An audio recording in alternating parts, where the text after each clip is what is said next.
Welcome back to Cloud 941, our last segment with Johnny Hunter. Johnny, first of all, I want to ask you about the governor, Charlie Crist. I hear quite a bit from conservatives, you know, via the internet and stuff, that they're very unhappy with Governor Crist and that they're going to give him a hard time if he decides to come out and run for the United States Senate. What do you think of Charlie Crist? I think Charlie Crist is doing a great job. As you can reflect back, he got about 28% of the African-American vote, more than any governor, even Jeb, and Jeb was very popular. In fact, Jeb was the first two-term governor, Republican governor. So that shows you how popular he was. Charlie, I was in Tallahassee last week with an appointment with the governor, and he stated that when he was sworn in as the governor for the state of Florida, he wasn't sworn in, he was sworn in for all the peoples of Florida, not just the Republican Party. So he's doing what's in the best interest of the peoples of the state of Florida, not the Republican Party. So you think he's been a good governor? I think he's been doing a great job. Now, Johnny, you've been a loyal Republican your whole life, as we just talked about. You're friends with Jeb Bush, you're friends with Charlie Crist. Then you surprised everybody in 2008 by supporting Barack Obama for president. What happened there? As I told Jeremiah Wallace when Obama came to Sarasota and with 14,000 people at Ed Smith Stadium when there's whole only 7,000, that my support of Obama was not about being a Republican or Democrat. It was about a black person, a black man, now raising the ceiling that if you keep your nose clean, the unborn black kids that will be born in America and the young black kids that's not in any trouble now, if they keep their nose clean, they could be president too. And I said in the future, when there will be obviously a black Republican running for president again and a black Democrat running for president, and I said then race won't be an issue. I said this presidential race was strictly about race and was about raising the ceiling. And in the future, I'm still a Republican. I supported my local factions as Republicans, and I still believe in the Republican philosophy, but the election of Obama transcended Republicans at this time. So you felt it was more important to the historical aspect of having an African-American president was more important than necessarily party philosophy. That's in correct. That particular That's election. Correct. It's something similar to what the governor said. When he got sworn in as the governor of the state of Florida, he got sworn in for all the peoples of the state of Florida and not the Republican Party only. Now, you've lived in Sarasota County for 60 years. You've had a historical perspective on Sarasota. What do you think about race relations in Sarasota County as they exist now? It has improved. It was a study back in 1994 and again in 1997 by the University of Michigan that Sarasota, Florida was the 13th most segregated city in America. And it's still along that line. It has gotten better. I remember I played basketball with the late and great Howard Porter. And in 1971, when he signed a $1.3 million contract with the Chicago Bulls and came back to buy his mother a home in Sarasota, Florida, in Bird Key, they wouldn't sell him one. And that was in 1971. And so therefore, Sarasota now, regardless of what your economic status may be, if you can afford it, you can live anywhere.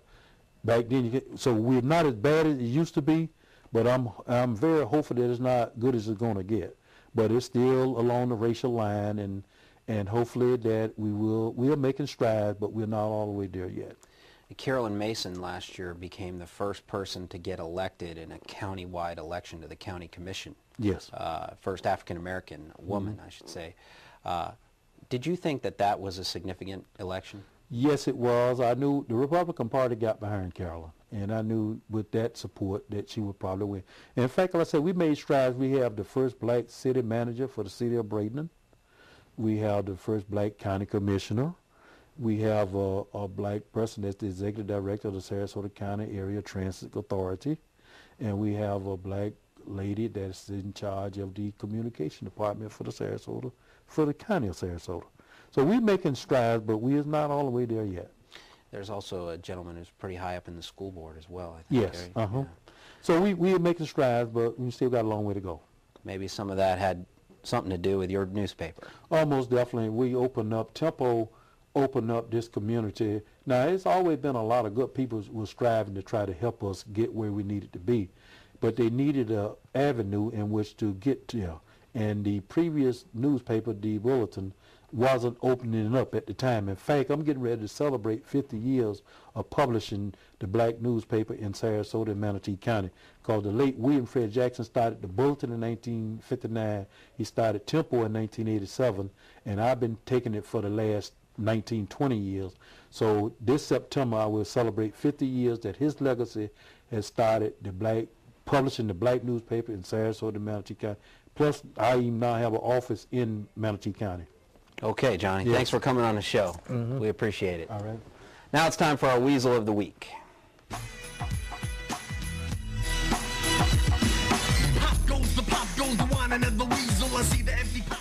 This week's Weasel of the Week is our first two-time winner, the editor of the opinion page of the Herald Tribune, Tom Trian. There was a young black high school student walking down Main Street who encountered a young white high school student, and they exchanged words. And one of the issues was that the young white high school student, who was probably being an idiot, was waving a Confederate flag. And unfortunately, the black student was carrying a loaded firearm for some reason on Main Street and pulled it out and shot the student carrying the Confederate flag in the chest. It was a terrible incident and a tragedy. So what did you expect to see on the editorial page of the Herald Tribune the next day about this incident where this young man was shot by a gun-carrying teen? Well, an article about the Confederate flag. Trian writes in the Herald Tribune his outrage over the fact that this young man was carrying a Confederate flag, and his solution to this particular incident and this problem was that the school board of Sarasota County should ban the Confederate flag or any Confederate symbol from being brought to school or on book bags, etc. Well, first of all, this didn't happen in school. And second of all, why was the kid carrying a loaded firearm on Main Street and shot the other kid in the chest? Whatever you may think about the Confederate flag and whether that's a symbol of hate or incites violence or is just a historical symbol, it in no way justifies pulling a gun on somebody, and certainly doesn't justify walking down Main Street with a gun, a loaded gun in your pants as a high school student. But what makes it even more outrageous is that someone who should be a responsible member would write, of our community would write probably the stupidest editorial in the history of Sarasota County newspapers, this editorial about the Confederate flag. That's our show tonight. We'll see you next week on Clout 941.